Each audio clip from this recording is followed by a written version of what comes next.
Today, I am super excited to welcome Mr. Alex Bonilla, one of the great football minds at our paradise, our data paradise, the Sports Reference Group, Pro Football Reference. I know I refer to at least a dozen times a day, whether I'm trying to work on a tabletop replay or trying to come up with something creative. Alex, thank you so much. Got to be a really exciting time for you. We're on football season eve. Yep, happy to be here, Jeff. And yeah, we're definitely right in the middle of getting ready for week one of the 2022 NFL season, making sure everything's ready for that. So how do you stay? You've been well, just to go back really quickly.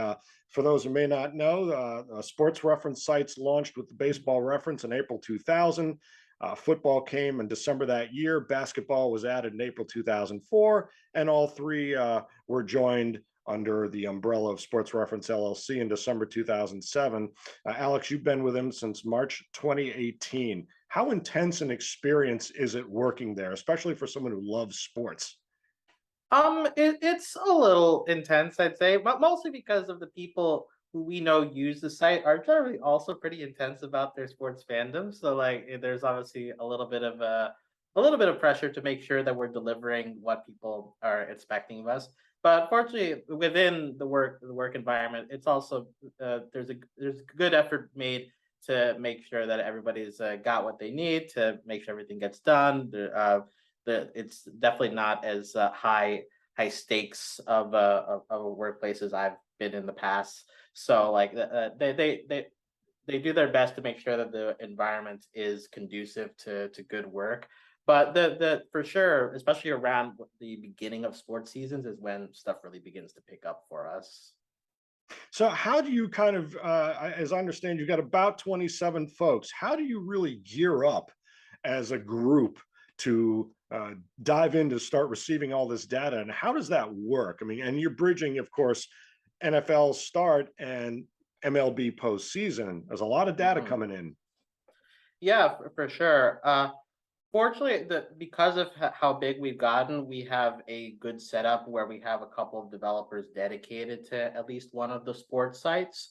So baseball has their people focused on the baseball, making sure that that's going smoothly and prepare for the postseason. We've got a couple that are preparing for the NBA season that's beginning to come up, and we've got people dedicated to the football site and make sure that that's ready to go.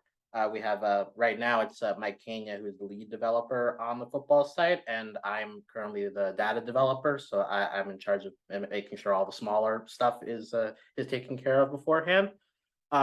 We also have a big help with data providers that we have agreements with for each of the sports. For football specifically, we have an agreement with Sport Radar, who handles our current season data, and we also are in contact with Pete Palmer and Ken Pullis for our historical data, as well as John Turney, who does some research for us as well. I know he's been a guest on your podcast in the past. So we have a couple of different moving pieces we check in with over the course of the off season to make sure that everything's in place for when the regular season is ready to go. Nice, nice. And how do you maintain kind of data integrity, if you will? I mean, you've got reams of data in so many, accessible in so many ways. And you've even got new, what is it, the team season finder with Stathead Football. So that's a new feature. How do you maintain the site? I mean, it's got to be a lot of work, and especially maybe some of the older data. How do you, what's the care and feeding of all this data? Yeah, over the course of the years, we figured out enough things that we need to be sure we're checking for when new data comes in. That we have a lot of tests implemented so that before something goes on the site, we try to catch as much as possible. Okay, that the sum of this seems off compared to the what we have individually, so we can check that before it goes onto the site. Also, to be fair, we have a lot of people who are willing to message us when they notice something that is off, and we try to respond as quickly as possible to those kind of corrections, since that is obviously our goal to make sure that whatever we present is as accurate as it can be. So we rely on the help of people who are using the site frequently, but we also do our best with tests and procedures we have developed beforehand to make sure that we can also catch things before they get on the site. Nice, nice. Tell me about the traffic that you get. I mean, I imagine it's got to be pretty steady throughout the year with some peaks and valleys here and there, or Yeah, I can't really share numbers specifically, but in general, our traffic is the highest during the season on Sundays and Mondays. You know, people catching up with players they're seeing on the TV, and then on Monday catching up with everybody's stats from the day before.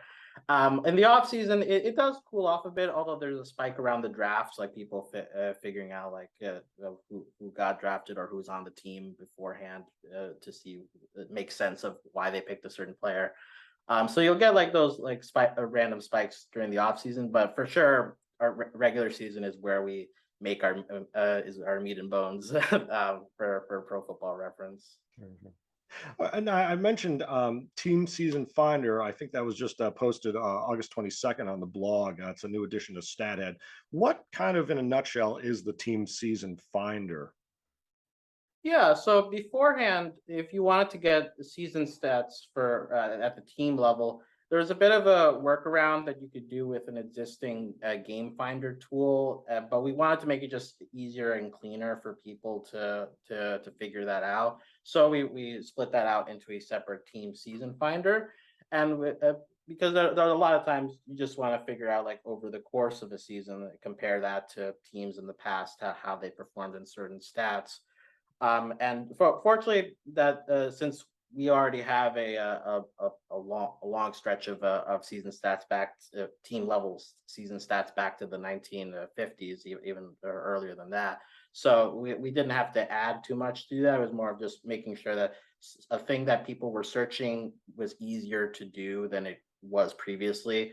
And that's our main hope with StatHead as we're adding tools and tweaking is to make things a little bit more intuitive, a little easier for if you have a question, you know exactly where to go to find them. Nice, nice.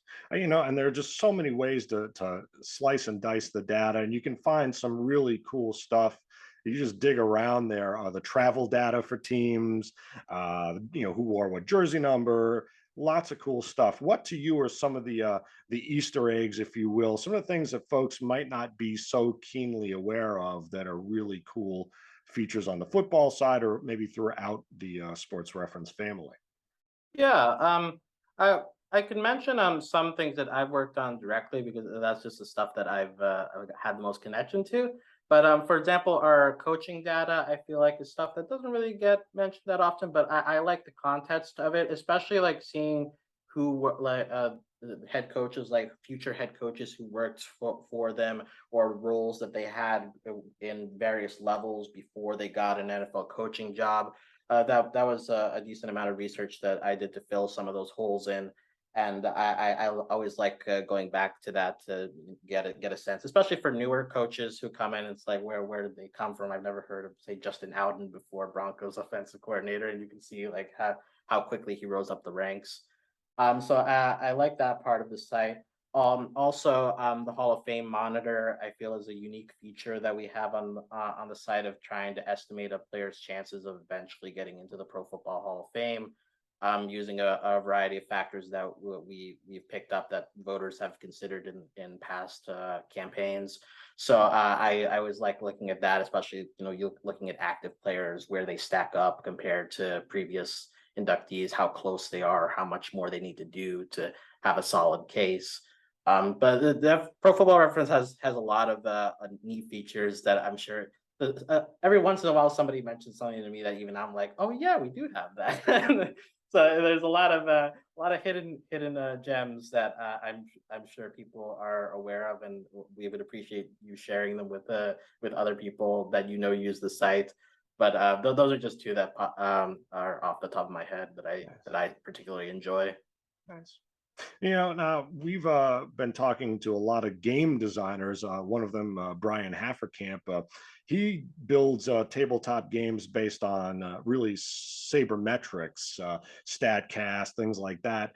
And we're hearing that he's working with some of the more advanced football stats. I remember, gosh, when kind of quarterback rating became more of a thing. But I'm just curious, what are, for those who may not be aware, I'm certainly not, all the more advanced football stats coming into play these days?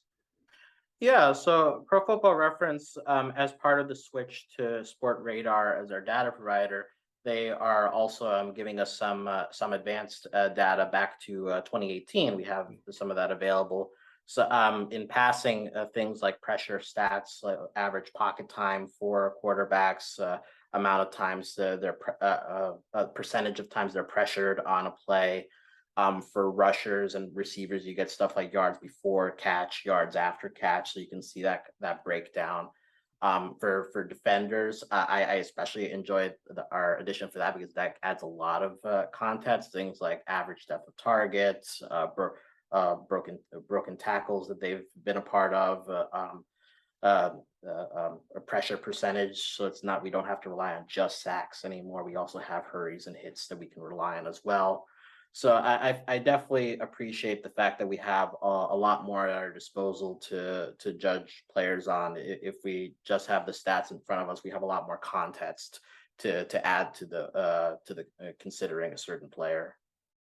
What to you are some of the most important stats that you look at when you're trying to gauge maybe a team's chances going forward, or chances that they missed in the past, and you know, why did they miss out on maybe a playoff win or a Super Bowl win? That's a good question. um, Well, one thing I do like to look at with at the team level is strength of schedule. I feel like that's always an interesting thing to look back on and see, like, okay, like a team had like a really good record, but they kind of flamed out. Was that was the way they got there like really the hardest path, or did they get a bit of an easier go and that caught up to them later on? And this related to that, we have a simple rating system which takes into account strength of schedule as well as a margin of victory, and combines those into a metric to measure team strength over the course of the season. And I think that it can be very useful, especially when you see a difference between, say, like two teams with different SRS. But if you just look at their record in real life, it's switched. So you can see, like, okay, like this team lost, but they're definitely been stronger over the course of the season. So like what happened there? So I think stats, one stat on its own will not give you like a full picture, but they do help to give you context if you have multiple things to look at. Or if one stat stands out, it's like, okay, I know I should look a little deeper into this situation and see what happened there. Are there any stats that on PFR that help folks kind of gauge teams across eras or players across eras? Anything that kind of helps normalize is what we often talk about, trying to play teams era to era, and that's that age old barstool speculation. But are there any data points that you can point to that really help maybe shine a more precise light on those kind of comparisons? On the team level, simple rating system I think is a good way to compare across eras if you want to see like the strongest team in a given season, since that is very related to the era. If a certain era had very large margins of victory, SRS won't be necessarily affected by that, since it's just comparing teams in the same season. On an individual level, we especially for passers, we have a decent amount of era adjusted stats. I especially like looking at the adjusted net yards per attempt index, which puts everybody on a scale of where 100 is average for that season, and higher is better, lower is worse. So, but because it uses that 100, you can compare across eras a little easier to know, like, okay, like this player had this many amount of positive seasons compared to somebody from the 70s, which if you just look at their bare numbers, it might not look as impressive because it was a depressed passing era, but compared to their contemporaries, that helps a lot more to give you a context for how they dominated compared to who else they were competing against at the time. So I would love to look into era adjusted stats for other types of players like rushers, and because obviously that has changed as well over the years. But I do like the ones we at least have for passers right now, and I would definitely be open to exploring more of that, since I think it's very useful. Given the fact the debates over quarterbacks are one of the most common things that NFL fans will talk about. So I'm glad we at least have that right now to use when we're talking about things like that. Sure. And of course, you mentioned our discussion with John Turney and his work with Nick Webster on the unofficial sack records from 1960 and 1981. Are there any other areas that you think uh, we can go back to and retrospectively fill in the blanks? Yeah, I mean, I feel like, for example, individual turnovers forced, like I know forced fumbles and fumble recovery. There's like a little bit of holes in that pre 1990 that would be great to compile someday. I know John Turney specifically has more advanced defensive statistics like stuffs and hurries for players before the pre 2000 that it would be great to incorporate at some point. But so there are, I think, especially on defense is where I would love to fill in a lot of holes. Offense, we have a decent amount, we're all the way back to the '60s.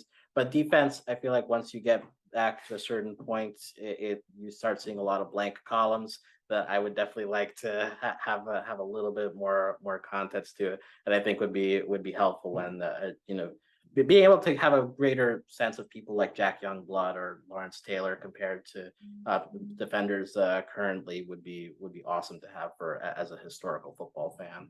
No, for sure. Speaking about coming back forward here, I mean, how does it might sound ridiculous, but how does a stat become a stat? I mean, do you work with the leagues? Does the league decide we are now going to start acquiring this data and promulgating it out or using it? Does it arise from the coaching staffs? Does it arise from, kind of a collaboration among statisticians? Yeah, so I'd say at least historically a lot of the decisions on what stats would be tracked consistently were at the league level, like what they decide to include in their official game books. Like once the game is over, they print a book of all the major stats, and depending on that is what we have to print. Nowadays, because of all the people that are doing their own game tracking, including Pro Football Focus as well as Sport Radar, there's become an agreement on what other stats beyond that are worth tracking. And so I think, at least on our end, with the advanced stats that we've chosen to pick, are the ones that we've noticed that multiple places are tracking. And it's been deemed by football fans like, okay, these are the ones that fans are citing because it obviously provides important context. So it's definitely been a little bit more of a process driven by people watching the sport as opposed to back when it was just the league defining what stats were important to track.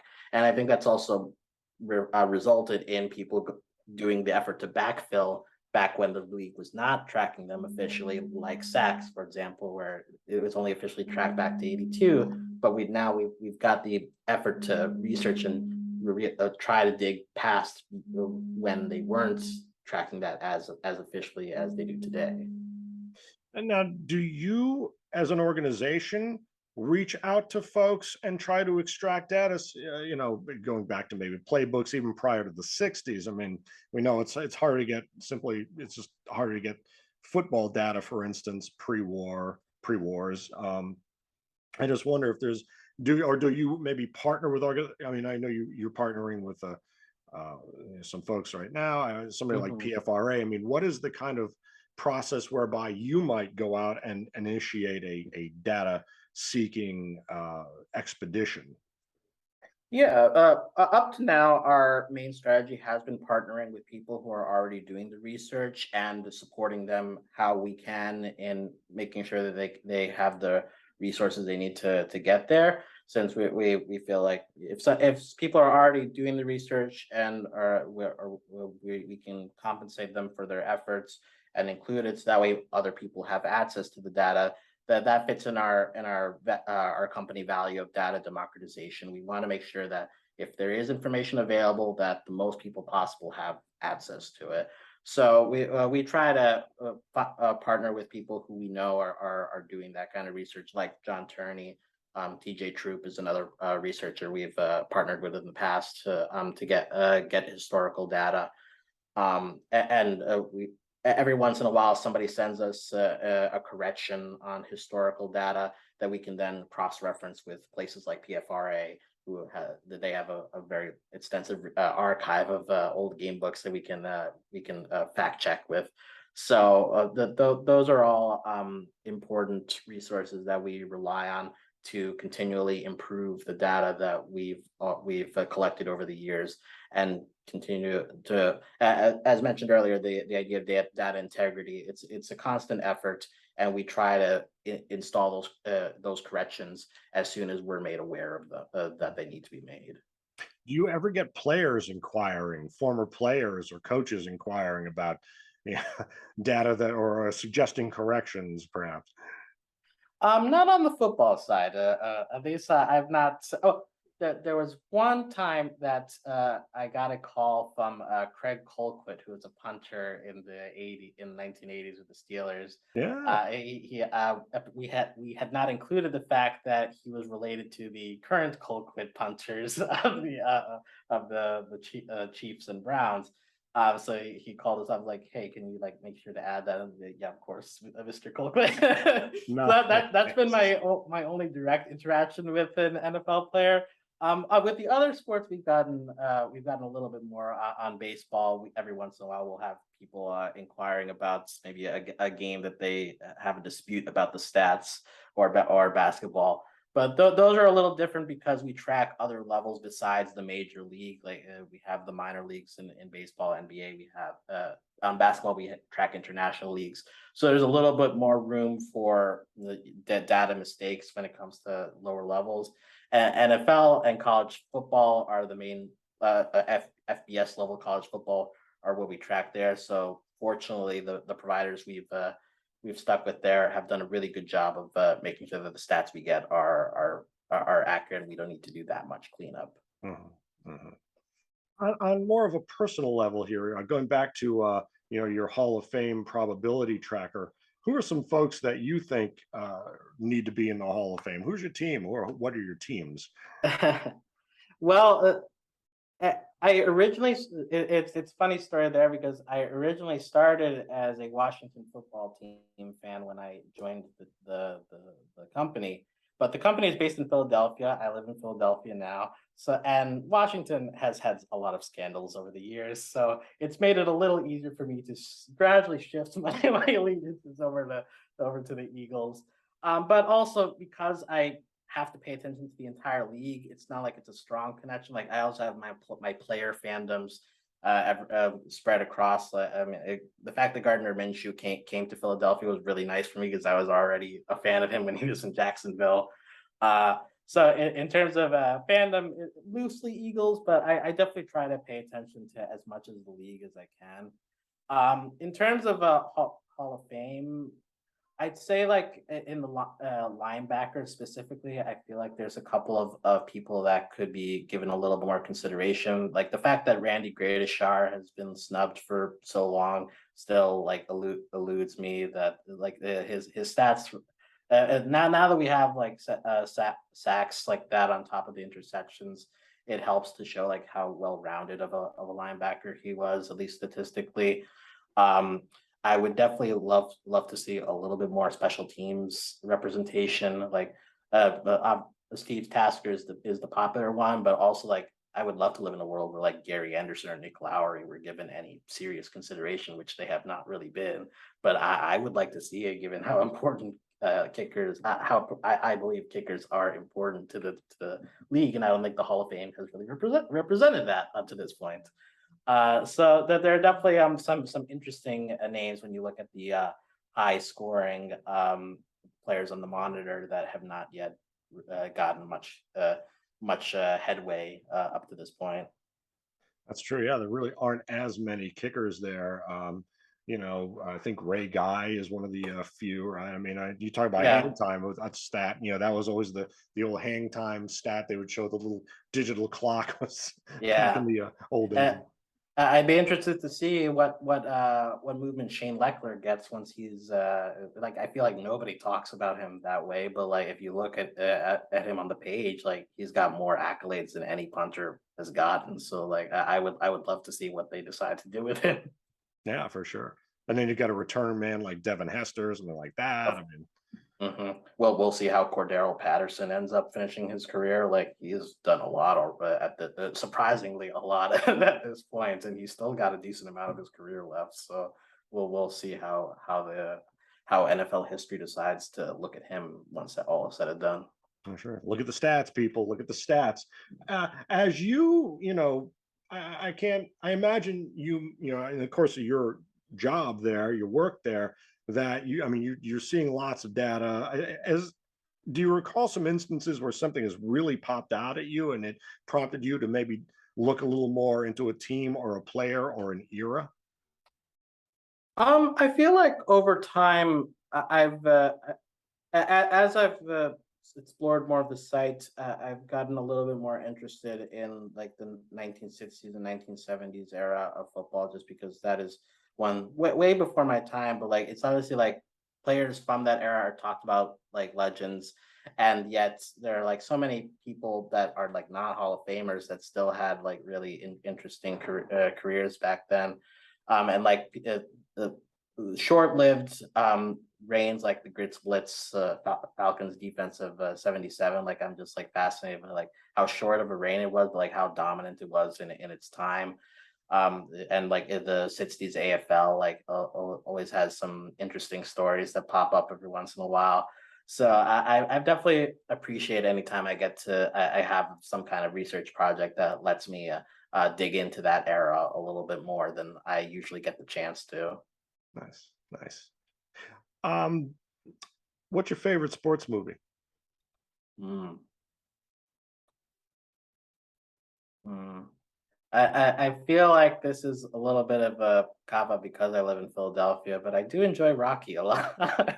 Like I think it's an inspirational one. It's got a lot going on there, but I like Rocky a lot. I recently got around to watching Moneyball finally. That was one that I just had not gotten around to in a while, Mhm, and like it's very relevant to my line of work. for And I sure. was like, oh wait, this is actually pretty entertaining. All things considered. So I also will give that one a shout out just because that's a little fresher in my head. Sure, sure. How about books? What are the must-read books for folks on the football side or any sport, really? hmm the recently I the Sports Info Solutions rookie handbook honestly has like helped me a lot because of that they have a really in-depth scouting reports which help me like before the draft. Like I'm not really taken as surprise by surprise as I used to be when like in like the later rounds of like who people are. It's like, oh, okay, like fortunately that helps me prepare a lot. Also with baseball, like I've gotten the Sports Reference office here in Philadelphia has a really deep library of historical stuff. So all the baseball registers that Sporting News put out over the years of like every single player's stats, like back when you had to like open a book to figure that out instead of looking up on the website. But they also like have all the biographical details on players that they had in the time, stuff like their hobbies. Like it's just it's always neat when I get to look into a little bit more of the archive stuff. So I like get a little sense like for more information about the players than I had been previously aware of. So I always like looking at those like kind of encyclopedia collections as well whenever I get a chance. Nice. Do you open that to the public by request? And do you have kind of a program for adding materials to that archive? I feel like if you emailed us and wanted to visit the office, I don't think we would say no. It's a very quick trip. I would say you probably get most of it in like 10 to 15 minutes, but like but it's definitely a lot of information that we have in there. And of course, if there was if anybody had like a book that they wanted to donate, also feel free to email us and we will let you know if we have it in our collection or not, and we'd be interested in hosting it. But yeah, it's a pretty modest office space. As you can see, right, I don't know, people aren't listening here, but I'm working from home right now, even though the office is like 15 minutes away. So like I go in like every couple of days, but like it's not as required, especially now. Like Sure. our most of our workplace is remote now, so we have a lot of people spread across the country contributing to this. So it's I appreciate the new flexibility. For sure, for sure. Well, that's why we spent decades inventing all these tools to kind of do what we're doing right now, right? Yeah. you know, looking forward to the NFL season, Bills at Rams tomorrow.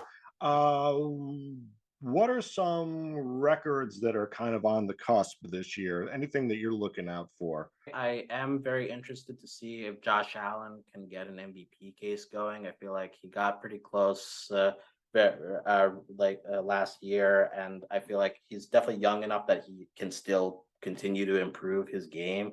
So I would be interested, and he's got a lot of weapons around him. And he's got a very young running back core still. He's got Stephon Diggs. So like he's got weapons. He's got a really good defense supporting him.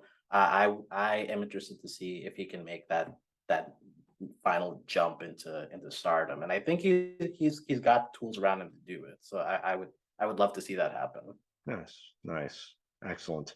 Any parting thoughts for people about how to look at data, what data to trust, how to really kind of talk about, you mentioned the quarterback discussions and the 1978 was the really demarcation point between the, if you will, dead ball, football era and the beating up the receivers and the quarterbacks, and now. Just any words of advice in terms of parsing the data that you have and using it to the best advantage?